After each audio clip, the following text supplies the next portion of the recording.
Lors d'une conférence de presse à Paris, Fillon, âgé de 62 ans, s'est excusé envers la France pour ce qu'il a indiqué être une erreur de jugement concernant l'emploi de membres de sa famille, bien qu'il précise que l'emploi de sa femme en tant qu'assistante parlementaire durant plus de 15 ans était authentique et légal. Collaborer avec sa famille en politique, c'est une pratique désormais rejetée par les Français.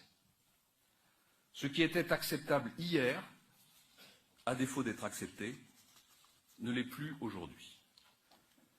En travaillant avec ma femme et mes enfants, j'ai privilégié cette collaboration de confiance qui aujourd'hui suscite la défiance.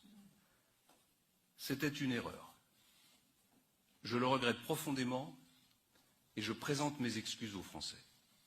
Oui, j'ai employé mon épouse comme collaboratrice.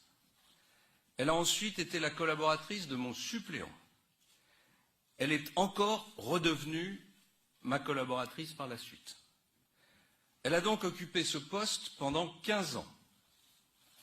Et ceci pour un montant moyen de rémunération mensuelle de 3 677 € net.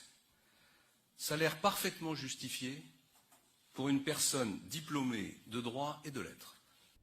Fillon, ancien Premier ministre, a organisé la conférence de presse après que des membres de son propre parti de centre-droit, les Républicains, l'ont exhorté de quitter la course à la présidentielle pour donner au parti du temps de trouver un candidat de remplacement. Annonçant qu'il ne se retirerait pas du scrutin, prévu pour avril et mai, il a déclaré aux journalistes que sa participation prendrait un nouveau départ. Avant le scandale publié dans un journal satirique il y a 2 semaines, les sondages d'opinion montraient que Fillon était le favori pour remporter l'élection à 2 tours, dès 23 avril et 7 mai, face à la candidate d'extrême droite Marine Le Pen. Depuis, son taux de soutien a chuté et il pourrait échouer à faire la différence en mai.